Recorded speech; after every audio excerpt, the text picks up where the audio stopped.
So we're very happy today to have Richard Sullivan here to do a presentation for us.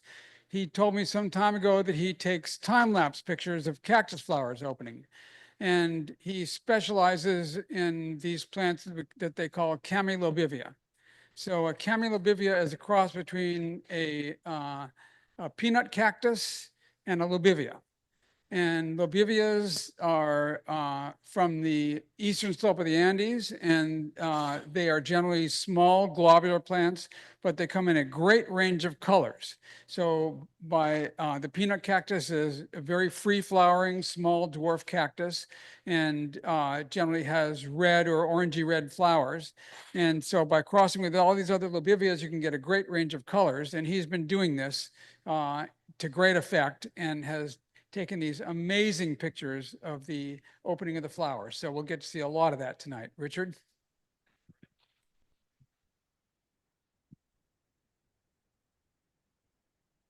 Well, thank you, folks. I think the volume is a tad on the high side, but you got to do that? Yeah. Oh, that's the thing. Yeah, perfect. I'll go over here where it's not in the interference zone.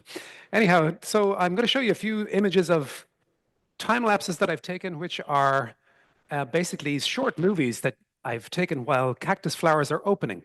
I grow quite a number of cacti in a greenhouse. I live in Orinda in the East Bay. So these are some of the very first images I took of some cacti coming into flower. So this is some that I bought at the sale here in June about 7 or 8 years ago, and then I took this one, which was a nice Echinopsis cactus that I had growing, and the easiest ones you can grow. It's Maria Piazza, and it does these magnificent, huge, long buds, and then they open into flower. So hopefully it'll, hold on, done that one. There we are, this one. And they slowly come out and do this sort of thing. And it's, so what you're seeing there is basically the effect of the flowers opening over a period of overnight. So if you look at these Echinopsis cactus, they'll have these beautiful buds, and maybe they'll start in a matter of 3 days. They'll slowly grow from a little short 1-inch long bud covered in hairs, and then it gets to maybe 2 to 3 inches long. Got some color beginning to show on the outside buds, like you see on the left there. And if you can catch them at that point before they've opened, they will open that night. And the idea is that most of these Echinopsis have huge flowers that really pop when they flower. So it's very dramatic. See that there again? Anyway, you don't need to see it again. You need to see the next one. So this is an Echinopsis, which is a cactus that is native to Mexico, and this particular one is Echinopsis berlanderi. And as that opens, you can see that it's kind of got this flickering effect where the light is not constant on it. And part of that is because it was filmed in my greenhouse under a sort of a, and this is so there's under variable light. So this is a picture of an ordinary peanut cactus that I took at the beginning of March one year. So this is an ordinary peanut cactus that how it looks just before it gets its first watering in spring. And so this is after I've given it some water, and it'll just slowly start to get a little bit, as the Viagra kicks in, it gets excited about the idea of spring sunshine and water. So, and here's a simple little cactus that I again got I grew this one from seed, in fact, and as it begins to open its flowers, you can see they have these lovely green stigmas inside, and then nice bright anthers that are, again, there's a bit of flickering there on the light. So that's because if you film it in natural daylight and there's clouds passing over, the light, what you're effectively doing is you're taking a whole series of individual photographs. Maybe, it might be 600 photographs to photograph time lapse over a nighttime. And so in a situation like this, some of those are going to be during cloud cover and others are going to be in bright sunshine, so it'll vary the light. So ultimately what you want to try and do is get to a point where you can photograph everything using a camera indoors. And here what I've got is just it's a DSLR, like a standard camera that you use with 35mm camera, but it's a digital camera. And so with the big memory card in it, you can take lots and lots of images with that. And one of the things you need is you set it up in a light box. Somebody had a light box here earlier, and that's an example of what, this is my little light box that I use to take these time lapses. And I've got some digital lights here on the left, sorry, LED lights, and those give you uniform illumination for the plant that you're going to photograph. And it's got a black background. And when the light shines through the white surround of the box, you will get a nice soft light on it. So basically, the camera is set up to take a picture maybe every 2 minutes. And then after a nighttime of that, you'll have, 300 or 400 images. And then you can use a piece of software to glue those all together into a movie. That's how a time-lapse film is made. So, so here's just some peanut cacti opening. And these are lots of different varieties that I have raised from seed and hybridized myself. So these are all new colors and different ones. And this is some of the early stuff that I was doing with them. But there's some nice colors there, nice peaches with nice flames on them. And this pink one at the bottom is really sweet. And here's an epiphyllum that I had that was just hanging around with some battered leaves, but it has beautiful flowers. And when it's illuminated overnight, it'll maybe 2 or 3 nights it would take to open all these flowers. And then I also do it with a lot of the bulbs that I grow. This is Geyserrhiza, which is a really beautiful little South African bulb. And as you notice it opening, you can see the pollen becoming more dust-like, and the flowers opening and reflexing back all the way. This is the little plant that's right here in front of us. This is Freesia grandiflora, which comes from East Africa. And when it opens up, that's what it does. And then it closes down. And then it opens up again. This is the next day. So, no, you're not missing audio. I'll show you audio now in a minute. I think, yeah, I will, yeah. And this is a really pretty little plant from Mexico. This is Becerra, coral drops. But look at that pollen as it opens up. That's really a cool one. I'll do it again because it's worth seeing. And it's just hangs down. It's a beautiful little plant. I haven't ever been able to get this plant to set seed. So if anyone has grown this plant from seed, will you tell me so I can get another variety, another individual of it, so I can get some seeds going.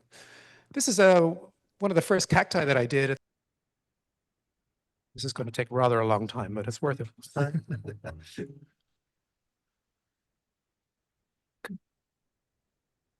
So you can see where it's opening and closing. So this is over 3 days, I think it was.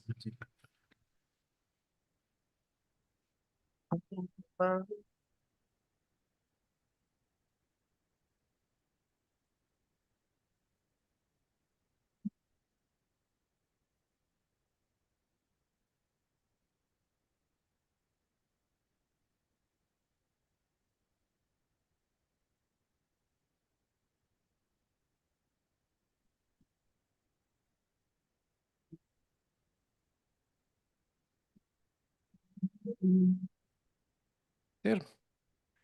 And this is an Echinopsis. It's the rainbow cactus.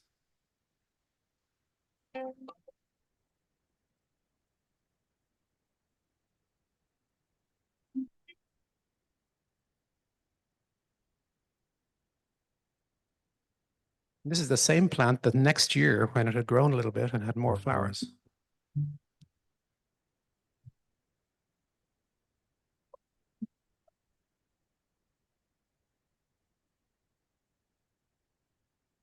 Grew that little pan from seed, and they're really rewarding. It's a very cold hardy cactus and easy to grow. The trick with Echinopsis is its flowers only open during bright sunlight. So you actually have to, if you have them in a light box, what you have to do is put them on full artificial light, and then you have to turn a heater on so that it warms up, and then the flowers will open. But if you don't turn the heater on, they'll just sit there, and you get a lovely still movie that goes on for 2 minutes of nothing happening. So here's my favorite genus to take pictures of time lapses. This is an Echinopsis. This is one that I grew from seed. There's a very good source for seeds called Killen cactus. And this is a lady called Mary Killen in Southern California. And she has a great collection of hybrids of these, the Schick hybrids and Johnson hybrids and this, that, and the other. And you can get all these different crosses and then grow them from seed. And this is one that I got from her. I don't remember the name of it, but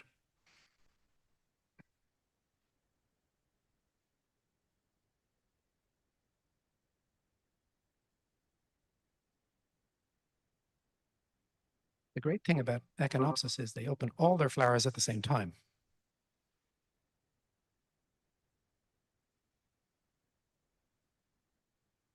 The flowers will last somewhere between 1 and 2 days, usually individual flowers, but sometimes you'll get a succession of flowers that'll maybe last up to a week.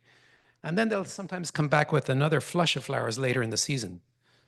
But they're very easy to grow. This is a hybrid called Blood's Brother crossed with Flying Saucer.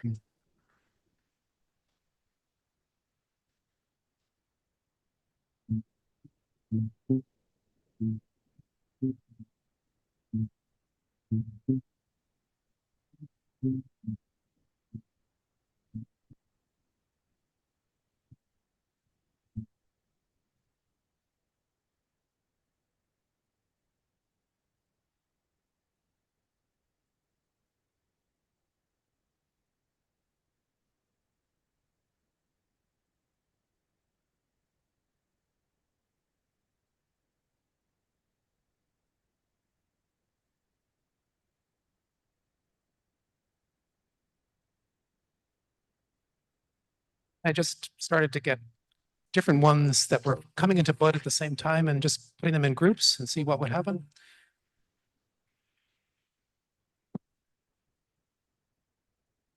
I just love this. They all started at different colors and all ended up with kind of a washy peach color.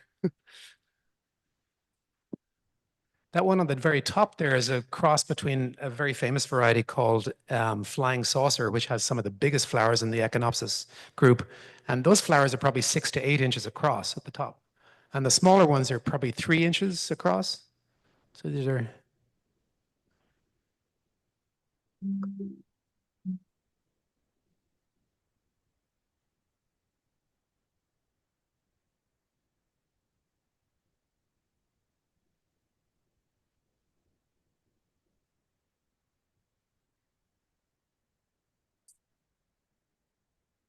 Killen, Mary Killen, Killen. Yeah, killen.com.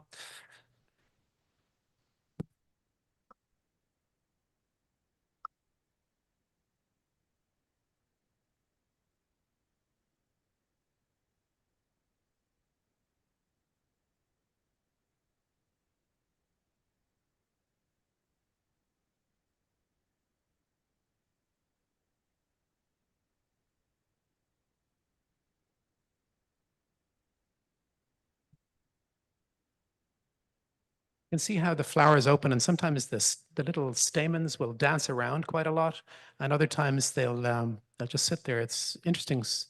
This one is a hybrid between a famous variety that has these beautiful yellow petals on the outside and then red on the inside, and this has got the magenta on the inside and then white on the outside.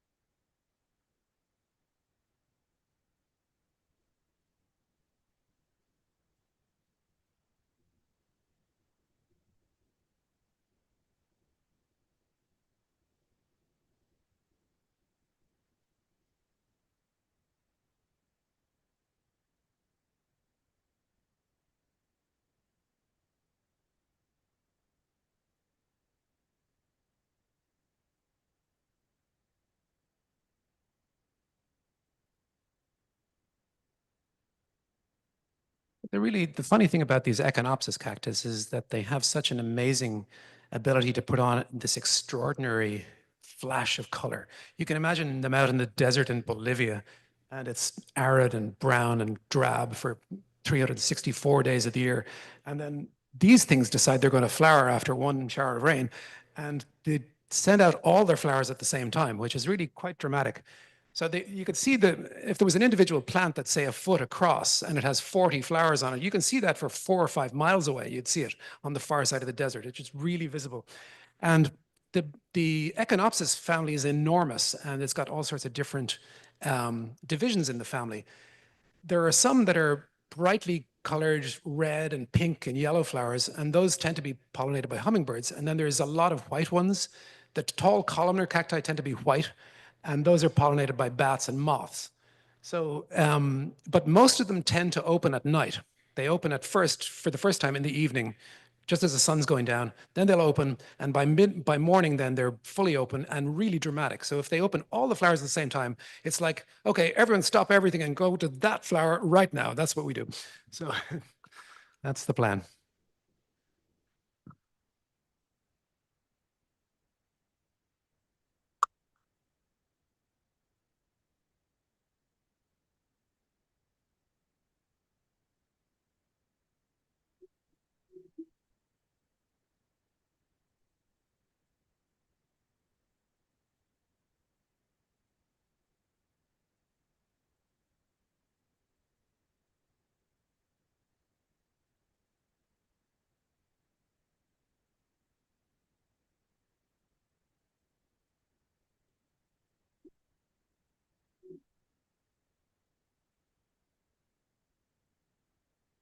So you can see, even in death, they're quite beautiful.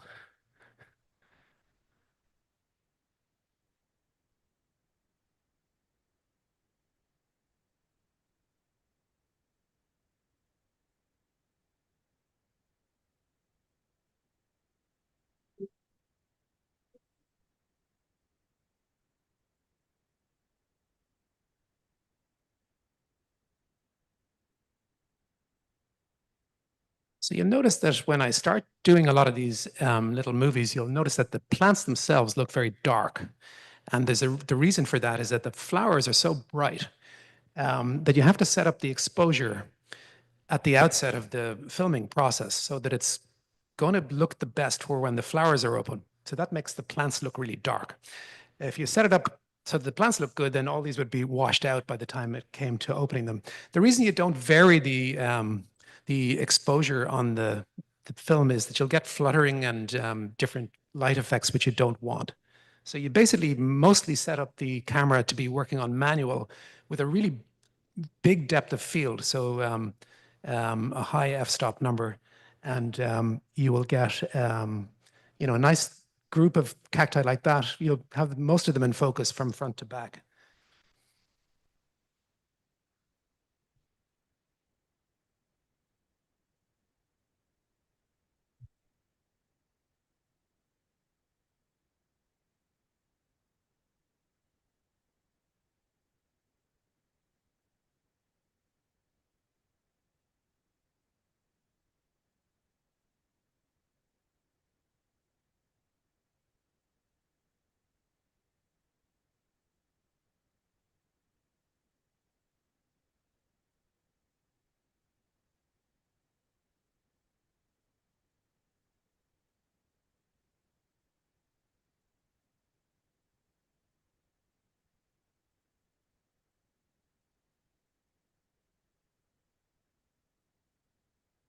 Love the way they all move it the same way.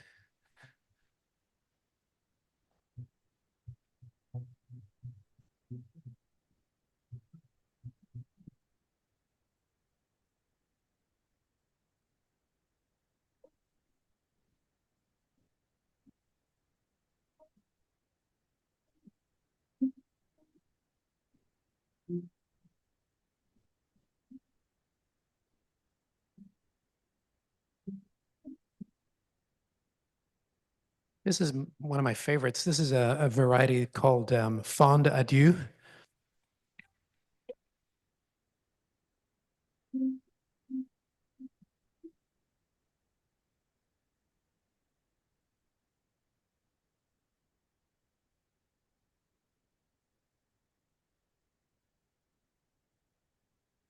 This is one of the tall columnar cacti.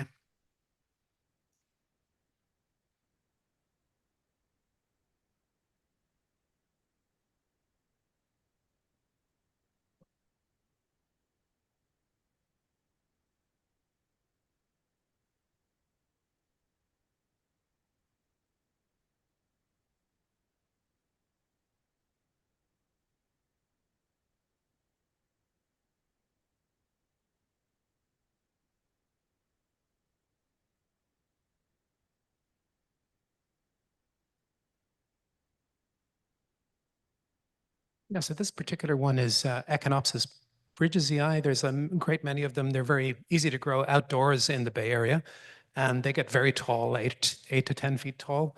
This is a variety of the San Pedro cactus or Wachuma, and it's got medicinal uses in the South American, Native American tradition. The plant used to be called Trichocereus, and the reason it's called tricho means these little hairs, and that describes the little hairs that are found on the buds and the flowering buds. If you look at a Cereus cactus, which is like the Peruvian apple cactus, like Cereus peruvianus, it doesn't have any of the hairs on the flower buds. They've also started to hybridize those tall columnar cacti with some of the colored ones. And this is one called a zelly, which is a cross between Echinopsis scopulicola and a grandiflora, which is one of the red ones. And this is what this one does. So it's getting towards being columnar, but not quite.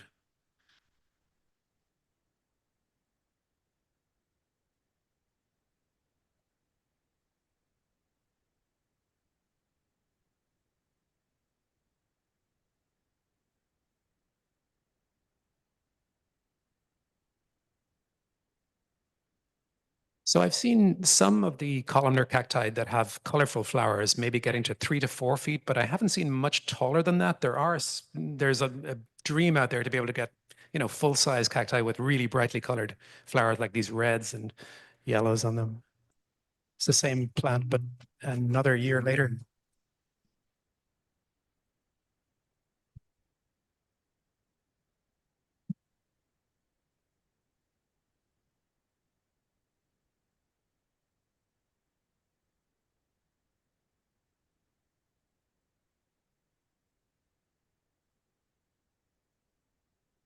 This is a great plant to have. The trouble about it is you never see the goddamn flowers opening because it's in the middle of the night when you're thinking, oh, it'll open tomorrow. And you get out there and what'll happen is this.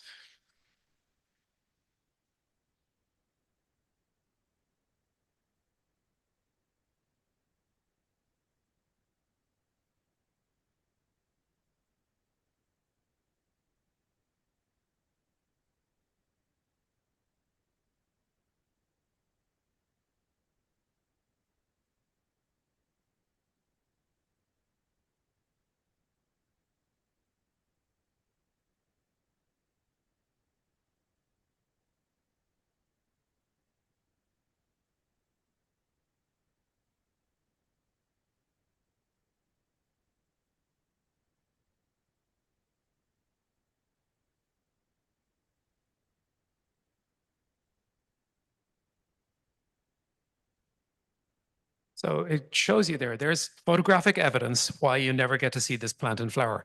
It's the middle of the night, it's probably 4 in the morning, and that thing is open for probably 35 to 40 minutes, and that's it. So the rest of the opening up stuff happened in the earlier part of the night.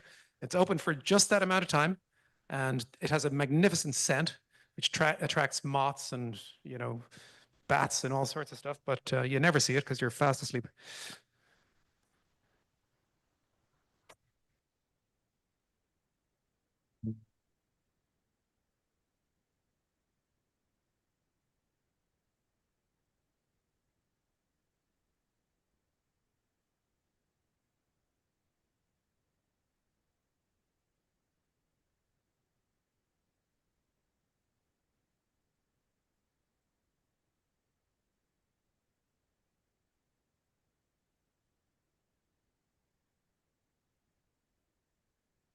That's a typical lobivia. So lobivia is one of those marvelously colored cacti that comes from Bolivia. And as you can imagine, lobivia is an anagram of Bolivia. But when you saw them pulsing like that, that was 3 different days. So they opened their flowers fully during the day and closed them at night. So this was filmed over about 4 days. So the first day it opened, then the second day it opened a little bit more, the third day it opened again, and then it said, oh, I'm just about done now, nobody's pollinated me, and they close up. And that's what happened. So the group that I really like at the moment is the peanut cacti.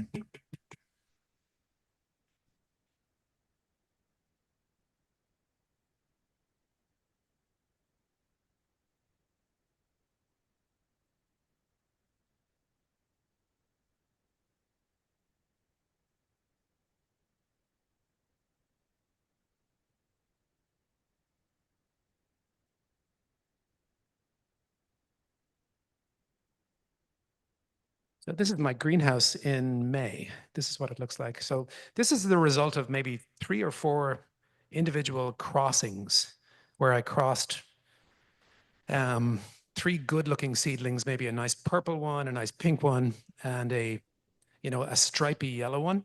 And this is the resultant Rex of seedlings that you end up with. So hybridization is a real pain because you don't want to kill any of the children, right? So if you cross 2 cacti, you're going to end up with 400 seeds. You sow all of those and you're determined to sow every single one of them because you know that the one you don't sow is the one that has the amazing fluorescent double flowers that nobody's ever seen before and variegated leaves. So you have to sow all of them and then you've got to grow all of them to flowering. So that takes, 2 years to get, a tray of seedlings to be big. But this is what they look like when they're in full flower. So.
Of the pink stigmas on the one on the right.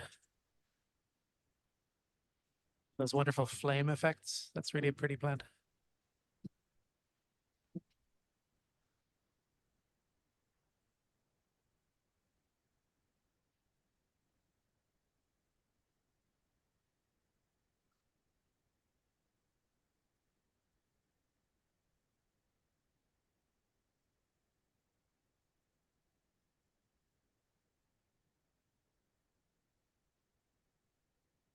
This is just one cross, and these are all the daughter seedlings from the same cross. So you can see quite a bit of variation. Some have quite big flowers, but they're mostly in this lovely salmony peach color.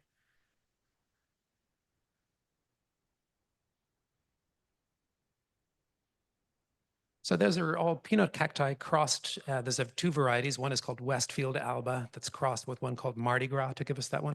That was.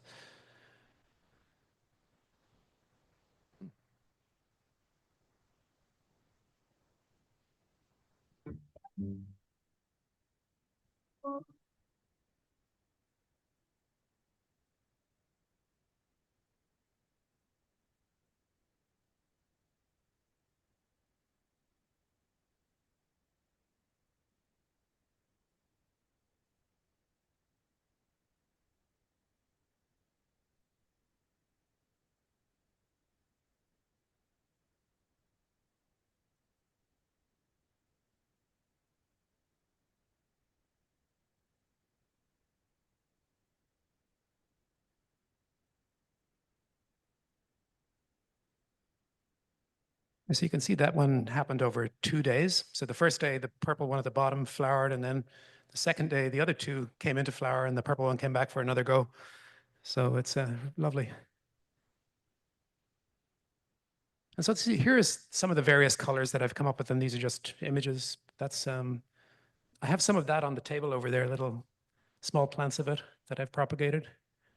And some of these nice orange ones. That's one of the ones over there. It's really a beautiful plant. The flowers are quite large. They're like 2 inches across.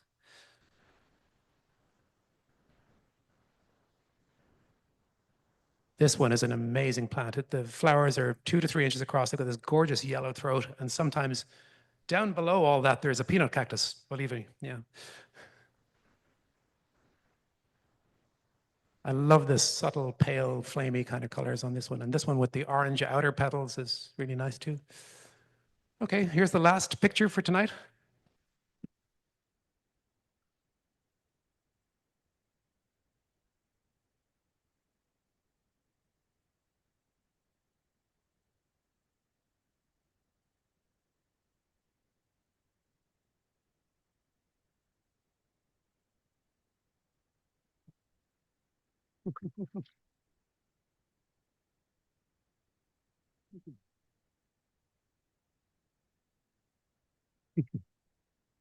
So, any questions?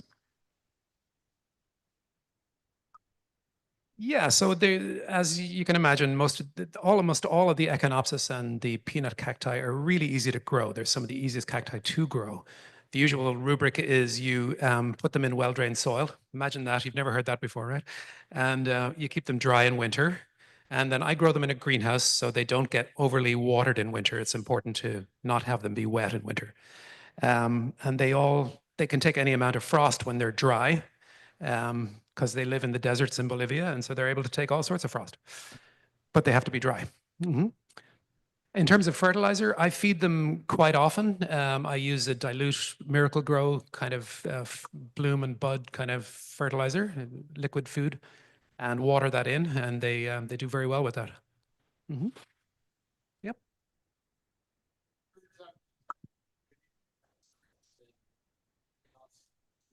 Yep. Yep. Yeah, they're all called Echinopsis. Yeah. No, Labivia is now an Echinopsis too.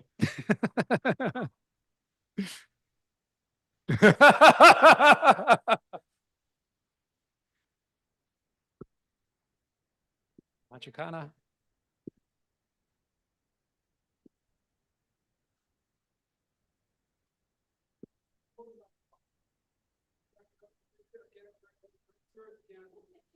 But all these hybrids that have some different genera in them, we still call it Echinopsis hybrid.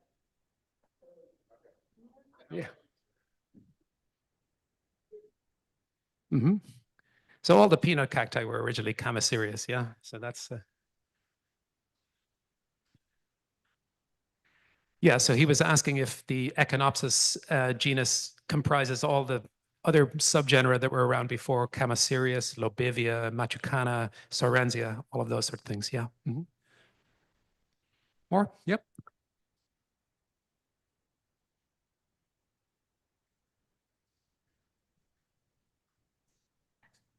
Yeah, I was instantly an expert. I went out the door one morning. There wasn't a plant anywhere in the garden, and I went out and suddenly I just knew everything. It was great. There's your answer. No, I've been a keen gardener since I was a kid. In fact, I grew up in Ireland, and some of the first plants that I grew were cacti. And I think by the age of 15 or 16, I was growing plants from seed, and so I did that for quite a while. When I came to the US, I worked, my wife, Shari, and I work in a landscape business. We started our own business and build gardens for a living.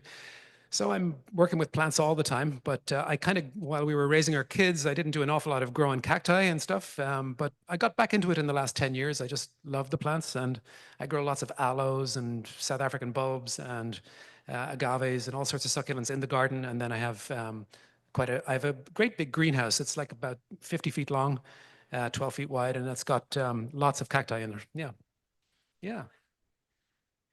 I have, I am really lucky. I have a staff that works in my business that when things are too heavy for me to move, I can call those guys and they can come and help me. But no, I work on it myself a lot. But yeah, it's a labor of love. Yeah. That's my baby. That's my granddaughter, in fact. Yeah. So yeah, so that's in my garden. Yeah.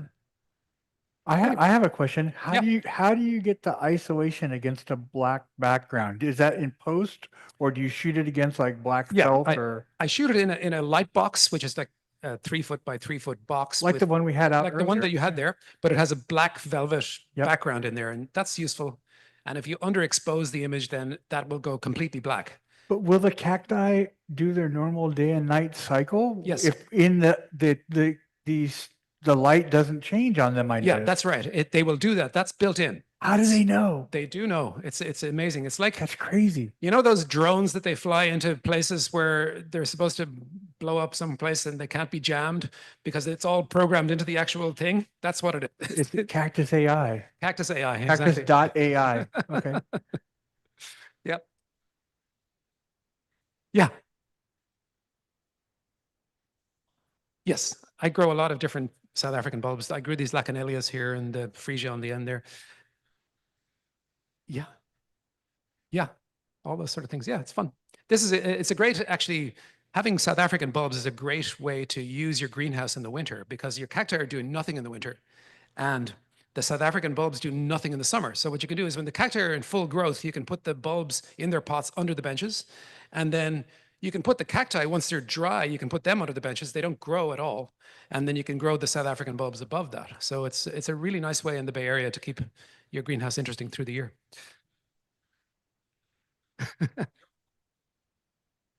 I've some in bloom at the moment. It's not great. It's okay. Yeah. But talk to me. Yeah, sure. Yeah. Right. So it doesn't matter whether it's like we were saying about once the bud is about to open, there's nothing you can do to stop it. It'll do that, irrespective of whether it's bright or not. It's grown to a certain size, and all it has to, it's kind of got this pent up energy. All it has to do is pop. And, you know, for when going back to the South African bulbs, for example, there are some that open really interestingly and dramatically, like the Gycerizas, they pop open like that. But there's others like gladioli that slowly grow over a period of a week to being open, right? And those are useless for doing time lapses because you're just bored to death by the time you get the film at the end. So, so you want flowers that pop. It's really fun. Yeah. Yep. Uh-huh.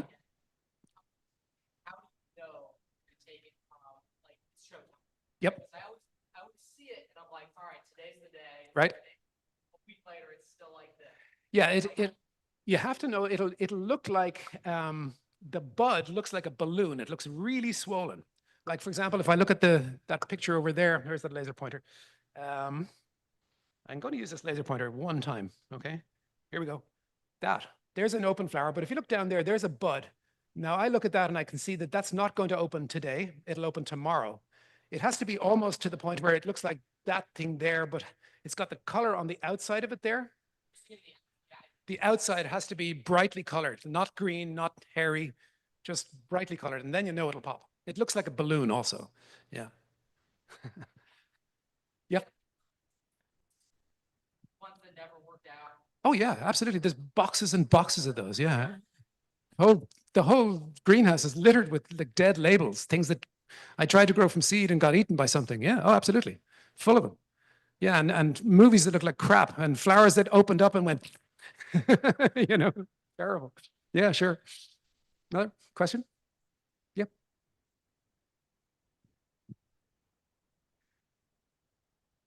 Yeah, that's a good question. If they've been pollinated, like say you had them out in a group like that and some bees came to them or hummingbirds, they will transfer pollen from one to another. Then you'll get the seed pod will actually form. And then it's very hard to snap those off. They will form a great big fruit. If they don't get pollinated, then they will, after about a week or so, then the old dead flowers will just fall off. Yeah. Mm-hmm.